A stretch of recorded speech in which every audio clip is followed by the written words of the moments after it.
Alors bonjour à tous, bienvenue sur dailyfixfonds.fr, bienvenue au Good Morning Euro Dollar. Vincent Gann pour vous retrouver ce matin, j'essaie juste d'ajuster l'écran qui est capturé par le live. Donc j'ai mis à jour hier le logiciel, d'ailleurs vous m'avez bien souligné que la qualité du son et de l'image était maintenant nettement supérieure. En fait c'est une mise à jour qui a corrigé certains bugs et notamment des interruptions de connexion, ce qui n'est plus le cas. Par contre, impossible pour moi de réajuster sur le bon écran. Donc c'est pas grave, on va passer sur celui-là. Simplement je vous dis à l'oral l'avertissement sur les risques liés au trading parce qu'il n'est pas situé sur cet écran. Alors, quoi qu'attendez, je l'ai en image, je vais aller chercher, ce sera plus simple. Voilà, et voilà, il est là. Voilà, donc je vous laisse prendre connaissance de l'avertissement sur les risques liés au trading. On va parler des paires en yens, alors qui ont atteint d'ailleurs pour la plupart les objectifs de cours de l'analyse technique proposée hier, qui tentent de les dépasser d'ailleurs. Attrait pour le risque, attrait pour les indices boursiers, nouveau sommet historique sur l'indice S&P 500. Les craintes politiques diminuent au Royaume-Uni, en Italie, au Japon avec la victoire au Sénat de l'équipe gouvernementale en place. Quant aux banques centrales, elles sont toujours en soutien. La Fed, malgré la bonne macro US, ne montera pas ses taux le 27 juillet prochain. La Banque d'Angleterre est attendue ce jeudi sur une baisse de son taux principal, de même que la Banque centrale européenne la semaine prochaine, qui devrait là aussi chercher à diminuer la volatilité sur les marchés actions européens à la peine lorsqu'on les compare à Wall Street. Alors, aujourd'hui, pas de statistiques majeures. Vous avez pris connaissance vous-même du calendrier macroéconomique. Je vous le montre malgré tout, mais ça ne sert à rien qu'on le balaye en détail. Ce sont des statistiques de second rang. Et en réalité, ça deviendra vraiment important à partir de vendredi avec les ventes au détail aux États-Unis. D'ailleurs, vendredi 15 août, toutes les émissions seront assurées comme d'habitude. Vendredi 15 août, n'importe quoi, autant pour moi. Vendredi 15 juillet, toutes les émissions seront assurées donc chez DailyFX pour couvrir la publication des ventes au détail. Donc sous vos yeux, le leader sur le marché d'échange, leader éternel, leader, mais ça se confirme depuis la publication vendredi dernier des chiffres du marché du travail aux États-Unis, rapport NFP. Au-delà de ça, l'analyse technique suggère toujours que ce marché peut aller au-delà. Bon, alors maintenant, qu'est-ce qu'on peut faire? J'aime toujours, moi, ces stratégies sur les paires en yens. D'ailleurs, c'était la stratégie hier qui a bien fonctionné. Laissez-moi dire ce matin, objectif atteint. Objectif atteint, prenez des bénéfices. Clairement, si vous avez bénéficié de la hausse du taux de change USD-Yen, alors l'impulsion a été donnée hier à la fin de la session asiatique, suite donc aux nouvelles politiques en provenance du Japon. Mais clairement, c'est un objectif de cours qui a été atteint, donc moi je vous invite à prendre des bénéfices.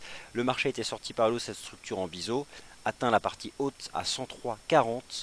Moi, si j'avais payé hier matin, vers 5 heures du matin, la cassure du petit wedge, je prendrais mes bénéfices. Malgré tout, lorsque je regarde le taux USD-Yen en données journalières, j'ai le sentiment que ça peut pousser davantage. Sauf que pour ça, faites confiance au cours de clôture intraday.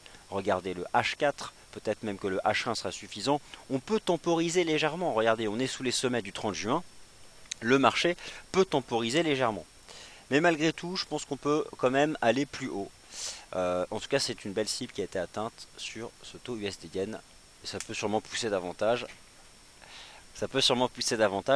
Et en fait on va probablement chercher à aller retrouver les sommets du 24 juin. Alors Wall Street a largement effacé l'impact du Brexit, même au final le Brexit pour Wall Street c'est un piège baissier, c'était l'opportunité de payer, nouveau sommet historique sur le S&P 500. Le niveau des 100 yens qui a été payé par 3 fois ensuite sur le taux USD-Yen. Et ce qui est intéressant sur les paires en yens, c'est que ces signaux positifs, vous les retrouvez partout lorsque JPY est en contrepartie, même sur le GBP Yen. Autant vous dire que c'est bel et bien une stratégie de vente de la devise japonaise en lien avec la reprise des marchés actions, qui peut probablement aussi se prolonger un peu aujourd'hui en Europe. On va regarder ça en détail à partir de 9h15. Et c'est en effet l'USD-Yen, c'est vraiment intéressant. Alors l'euro-yen, exactement dans la même situation technique que l'USD-Yen. Il a donné un signal d'achat hier en fin de session asiatique. Il atteint ce matin un objectif de cours à 114,66. Je vous les montre côte à côte. Ici l'euro-yen et là, ça c'est le GBP. Même le GBP yen a donné un signal technique positif.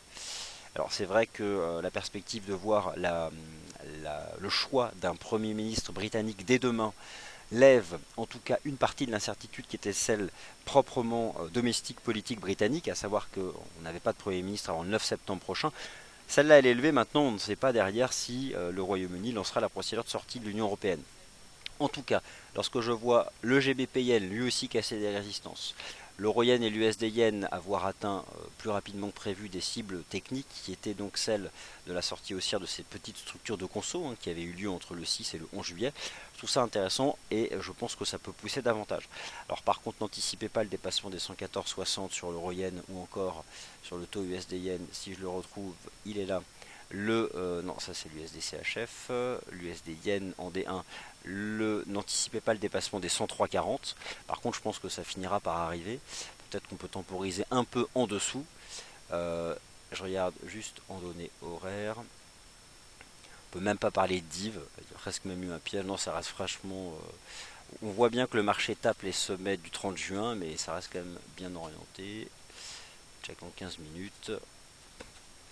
Ouais, il y a peut-être un début de div 15 minutes pour temporiser légèrement sous 103,40, mais ça peut permettre justement de retrouver un support pour progresser davantage.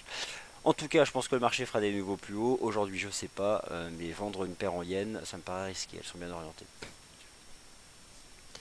Alors, euh, parmi les taux de change intéressants toujours, alors laissez-moi retrouver, voilà, donc le dollar US toujours dans cette conso, je pense que le marché ira plus haut, pour l'instant ça reste en range, le taux de change euro-dollar, et je vous couvrirai ensuite assez largement la livre sterling parce qu'elle se reprend la livre sterling dans des proportions qui sont assez réduites. Donc l'euro-dollar, aucune nouveauté technique depuis le 6 juillet, se passe rien, 1,1120, 1,1020, 1,1120, le marché était sorti par le bas de ce canal. Bon, moi sous un 11,20, je mets plutôt en avant le risque baissier. C'est un niveau de prix qui a été brisé le 5 juillet, sorti par le bas de cette espèce de petite structure, petit biseau après avoir cassé le canal. 1, 2, 3, 4, 5 séances enfermées au sein d'un range de 100 points, 100 pips, 1, 10, 20, 1, 11, 20. Le marché est dans l'attente de quelque chose de plus significatif en provenance du dollar US pour aller plus bas, mais surtout, n'oubliez pas aussi la reprise de la livre sterling permet aussi à l'euro de tenir. On est dans la catégorie des devises européennes. Donc voilà, ça permet à l'euro de... On reste dans ce petit range, il n'y a rien d'exceptionnel. Le NZD-USD, lui, s'attaque à ses récents sommets et pourrait tenter de pousser davantage. C'est un taux de change qui ne baisse plus en lien avec la reprise des matières premières, 0,73 $. La résistance a été vendue hier, ça relance. Alors voilà, quelque chose, en tout cas peut-être une cassure haussière à surveiller. Bon, j'aime pas ce taux de change en cassure haussière, mais à suivre en tout cas. L'USD CAD qui a atteint les 1,31, ça c'était une cible d'analyse technique, il a même pas tout fait, il a pas fait 1,31, il a fait 1,3070. Et voilà, alors on va regarder le NZD-CAD, c'est vrai que le dollar néo-zélandais est fort. Le dollar néo-zélandais est très fort, on a déjà sur le NZD-USD. Alors, je vais juste jeter un œil au NZD-CAD parce que le CAD est sous pression. Le dollar néo-zélandais, c'est quand même la devise qui, face au dollar, est la plus forte ces dernières semaines. Et le NZD-CAD, il est revenu tout en haut. Et là, c'est un gros seuil d'accélération. On peut même envisager, si on prend un peu de biais de chartiste, une gigantesque épaule tête épaule de continuation. Bon, en tout cas, c'est potentiellement explosif. Il n'y a pas de div, le RSI est haussier, le prix est haussier. On doit avoir d'ailleurs, on doit attaquer actuellement quelque chose comme ça. Donc, 1, 2, 3, breakout. C'est monsieur, je suis avec Rodolphe Stéphane, le grand Rodolphe Stéphane, qui suggère que ça pourrait accélérer. Et c'est vrai que c'est pas mal. Alors ça, 1, 2, 3. Et le quatrième, ça peut être une cassure. Ouais.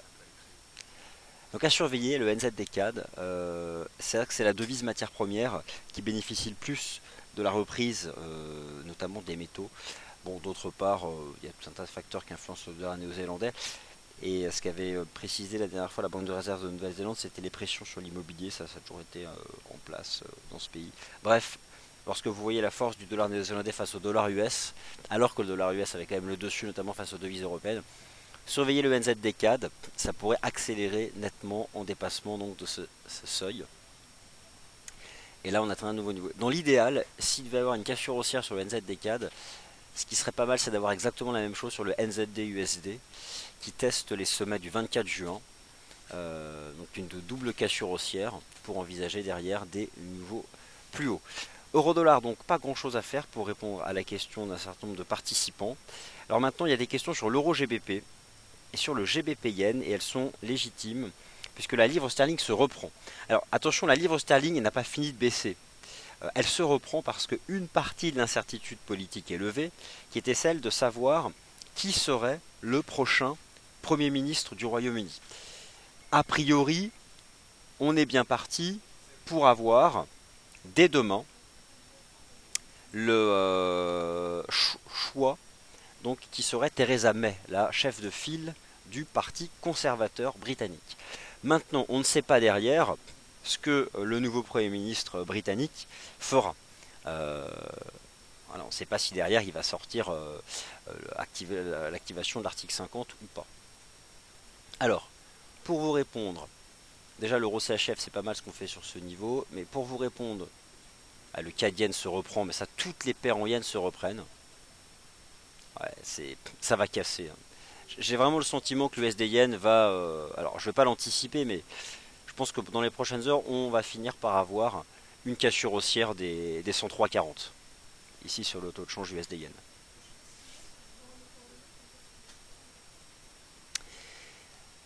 L'euro GBP.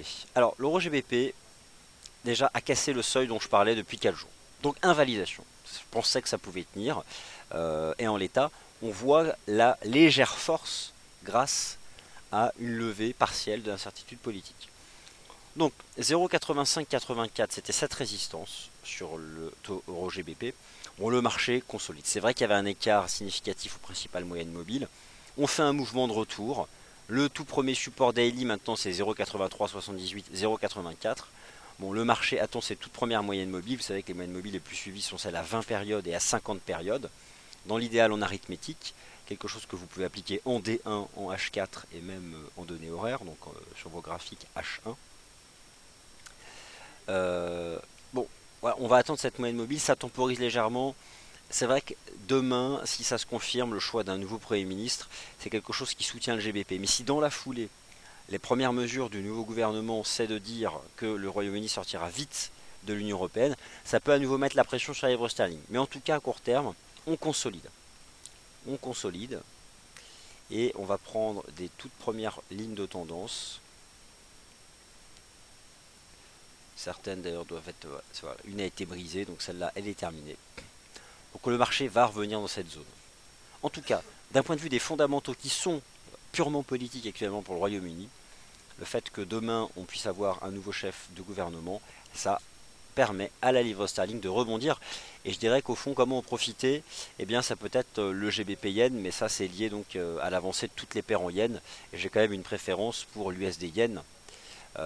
Et encore, on peut aussi regarder le NZD yen. Le NZD yen qui a tenu un sacré support, il lui aussi fait un double bottom. Le dollar néo-zélandais qui est bien orienté, qui nous fait d'ailleurs ici un mouvement en 3 temps. Le NZD yen est bien parti pour remonter en direction des 76.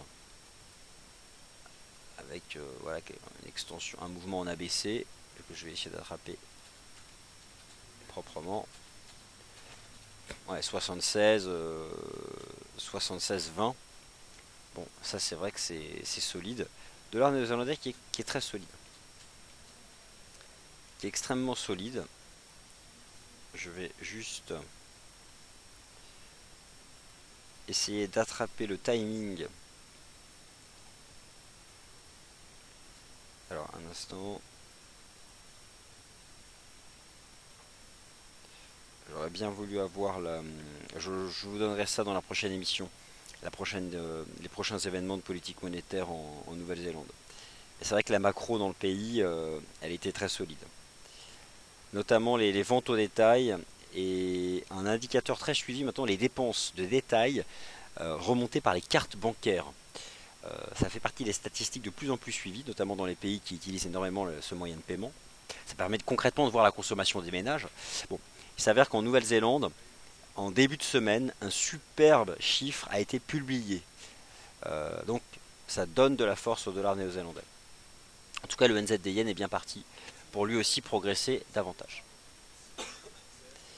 Voilà, bah écoutez, je vous laisse sur ce graphique des paires en yens. Et puis, vous retrouvez Sylvain tout de suite dans 10 minutes pour un point sur le GER30, le FRA 40 et toute la clique des indices boursiers européens. Merci à tous et rendez-vous à 10h30 dans le point matière première. Merci.